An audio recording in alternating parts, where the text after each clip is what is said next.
ఉంటే వార్త ఒకటి బయటకు వచ్చింది. ఆ వ్యాక్సిన్ తయారు చేసిన ఆస్ట్రాజెనికాయే అది నిర్ధారించింది. ఎందుకు ఏంటి ఆ వార్త? ఆ టీకాతో ముప్పు ఉందా? వైద్య నిపుణులు ఏమంటున్నారో ఒకసారి చూద్దాం. మళ్ళీ వ్యాక్సిన్ పరేషాన్, కోవిషీల్డ్ తో సైడ్ ఎఫెక్ట్, అంగీకరించిన ఫార్మా దిగ్గజం, కోట్ల మందిలో కొత్త టెన్షన్. ఫార్మా దిగ్గజం ఆస్ట్రాజెనికా కోట్ల మందిపై బాంబు పెంచింది. తాము రూపొందించిన కోవిడ్-19 టీకాతో ఎలాంటి ఇబ్బందులు లేవని ఇంతకాలం చెబుతూ వచ్చిన ఆ సంస్థ ఇప్పుడు అసలు విషయం అంగీకరించింది. కోవిషీల్డ్ టీకా అరుదైన సందర్భాల్లో థ్రాంబోసైటోపెనియా సిండ్రోమ్ TTS కు కారణమవుతుందని తెలిపింది. TTS వల్ల కొంతమందికి రక్తం గడ్డకట్టడం, ప్లేట్లెట్ కౌంట్ పడిపోవడం వంటి అనారోగ్య సమస్యలు ఏర్పడతాయి. కొన్ని సందర్భాల్లో ప్రాణాలు కూడా కోల్పోయే ప్రమాదం ఉంది. అయితే ఈ విషయాన్ని అంగీకరించేందుకు ఆస్ట్రాజెనికాకు 3 ఏళ్లు పడుతుంది. ప్రజలకు వ్యాక్సిన్ వేసిన 8 ఏళ్ల తర్వాత తొలిసారిగా ఇన్కోర్ట్ డాక్యుమెంట్స్ లో ఈ విషయాన్ని అంగీకరించింది ఆస్ట్రాజెనికా. ఇండియాలో ముఖ్యంగా కోవిషీల్డ్ వ్యాక్సిన్ వేసుకున్న తర్వాత, అంటే ఆస్ట్రాజెనికా వ్యాక్సిన్ అక్కడ ఆ వ్యాక్సిన్ వేసుకున్న తర్వాత కొంతమందిలో TTP అనే సంస్థ పడింది. TTP అంటే ఏంటంటే కొన్ని చోట్ల ముఖ్యంగా మెదడులో వీనస్ అనేస్ బ్లడ్ క్లాట్ కావడం జరుగుతుంది. తద్వారా అక్కడ ప్లేట్లెట్స్ సంఖ్య బాగా తగ్గిపోతుంది. ఎందుకంటే బ్లడ్ క్లాట్ అయినప్పుడు ప్లేట్లెట్స్ని ఆ క్లాట్స్ బాగా ఉపయోగించుకుంటాయి. అలా క్లాటింగ్ ప్రక్రియలో ప్లేట్లెట్స్ ఉపయోగపడటం వల్ల ప్లేట్లెట్ సంఖ్య తగ్గిపోతుంది. దాన్ని మనం థ్రాంబోసైటోపెనియా అంటాం. ఏమైనా ఇప్పుడు మనం దానికి భయపడాల్సిన అవసరం లేదు. ఎందుకంటే కోవిడ్ వ్యాక్సిన్ వేసుకున్న తర్వాత 2 నుంచి దాదాపు 27 లోపే ఈ కేసులు కనపడ్డాయి. కాబట్టి ఇప్పుడు మనం దీని గురించి ఎక్కువ కంగారు పడిన అవసరం లేదు. ఆక్స్ఫర్డ్ యూనివర్సిటీతో కలిసి ఈ కోవిషీల్డ్ టీకాను రూపొందించింది ఆస్ట్రాజెనికా. అయితే ఈ టీకాతో సైడ్ ఎఫెక్ట్స్ తో పాటు మరణాలు కూడా సంభవిస్తున్నాయన్న ఆరోపణలు ఉన్నాయి. 2021 ఏప్రిల్లో జామిస్ కార్ట్ అనే వ్యక్తి న్యాయ పోరాటాన్ని ప్రారంభించాడు. అనంతరం పలువురు ఈ సంస్థపై కేసులు వేయడం మొదలుపెట్టారు. రిపోర్టుల ప్రకారం ఆస్ట్రాజెనికాపై 51 కేసులు నమోదయ్యాయి. ఈ వ్యవహారంపై కోర్టులో కేసులు కూడా నడుస్తున్నాయి. ఇప్పుడు తాజాగా ఆ సంస్థ అసలు విషయాన్ని అంగీకరించడంతో బాధితులకు, బాధిత కుటుంబాలకు క్షమాపణలు చెప్పాలని, నష్టపోయిన కుటుంబాలకు పరిహారం ఇవ్వాలి అన్న డిమాండ్లు వ్యక్తమవుతున్నాయి.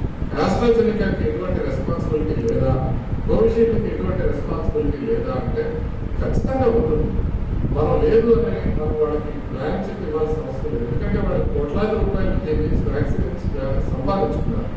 కాబట్టి ఎవరైనా ఖచ్చితంగా దీని ప్రకారంగా చనిపోయిన వాళ్ళు ఉంటే వాళ్ళు ఖచ్చితంగా వాళ్ళకి కాంపెన్సేషన్ ఇవ్వాల్సిందే.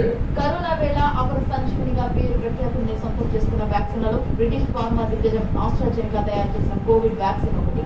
ఆస్ట్రాజెనికా రూపొందించిన ఈ కోవిడ్ టీకాలు కోవిషీల్డ్ పేరుతో ఇండియాలో విక్రయించింది సీరం ఇన్స్టిట్యూట్ ఆఫ్ ఇండియా. భారత్ లో తొలుత అందుబాటులోకి వచ్చిన వ్యాక్సిన్ కూడా కోవిషీల్డ్. స్వదేశీ సాంకేతికతతో తయారైన కోవాక్సిన్ మీద పెద్ద ఎత్తున దుష్ప్రచారం సాగడంతో దేశవ్యాప్తంగా చాలా మంది కోవిషీల్డ్ తీసుకున్నారు. కరోనా టీకా వేయించుకున్న తర్వాత చిన్న దుష్ప్రభావాలు కనిపించడం సర్వసాధారణమే. టీకా పనిచేస్తుందా అనడానికి అవి ఒక సంకేతం కూడా కావచ్చని నిపుణులు అప్పట్లో చెప్పారు. కానీ టీకాలు తయారు చేసిన సంస్థ మాత్రం ఎటువంటి సైడ్ ఎఫెక్ట్స్ లేవని చెప్పింది. కానీ చివరకు వాస్తవం మాత్రం అంగీకరించక తప్పలేదు. కంపెనీ యుఎస్ FDA ఇచ్చిన డేటాలో అది వాళ్ళు క్లియర్గా చెప్పడం జరిగిందంటే 2 గంటలు కట్టే అవకాశం ఉంది. రేరుగా అంటే ఎంత అనేది కూడా మనం తెలుసుకోవాలి. రేరుగా అంటే 10 లక్షల మందిలో 3 నుంచి 15 మందికి రక్తం గడ్డలు కట్టే అవకాశం ఉంటుంది అని తెలుస్తుంది.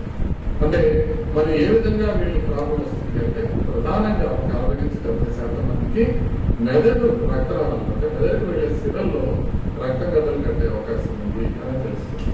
ఈ వ్యాక్సిన్ ఇచ్చిన తర్వాత ఈ రక్తం గడ్డలు కట్టే అవకాశం 3 నుంచి 20 రోజుల లోపల ఉంటుంది. అంతేగాని మనం 3 ఏళ్ల తర్వాత ఇప్పుడు కొత్తగా ఏదో ఈ వ్యాక్సిన్ అప్పుడు వేసిన వ్యాక్సిన్ వల్ల ఇప్పుడు మరణాలు పెరుగుతున్నాయి అన్నమాట ఎటువంటి వాస్తవం కాదు. వాస్తవానికి ఒక టీకా వేయాలంటే అన్ని రకాల ట్రయల్స్ పూర్తి చేసి సురక్షితమైనదని నిర్ధారించిన తర్వాతే వేయాల్సి ఉంటుంది. అయితే కరోనా టీకాలు పూర్తి స్థాయిలో నిర్ధారించుకోకముందే కోట్లాది మందికి వేశారనే ఆరోపణలు ఉన్నాయి. ఇతర వ్యాక్సిన్లతో పోలిస్తే సైడ్ ఎఫెక్ట్ విషయంలో కోవిషీల్డ్ అగ్రస్థానంలో ఉందన్న ఆరోపణలు ఉన్నాయి. కరోనా టీకాలు తీసుకుంటున్న వారిలో గుండెపోటు వంటి పలు అనారోగ్య సమస్యలు ఎదురవుతున్నట్టు అనేక అనుమానాలున్నాయి. గడిచిన కొద్ది కాలంగా హఠాత్తుగా గుండెపోటుతో మరణించిన చాలా మంది కోవిషీల్డ్ వ్యాక్సిన్ వేయించుకున్న వారే అన్న ప్రచారం సాగినా దానికి అవసరమైన ఆధారాలు మాత్రం లభించలేదు. తాజాగా తమ వ్యాక్సిన్ లోని సైడ్ ఎఫెక్ట్లను అంగీకరించడం ద్వారా ఇంతకాలం తాము వేస్తున్న ఆరోపణలో కొంత నిజం ఉందన్న విషయాన్ని అంగీకరించినట్లయింది. మరి ఈ వ్యవహారంలో భారత ప్రభుత్వం ఏ విధంగా స్పందిస్తుందో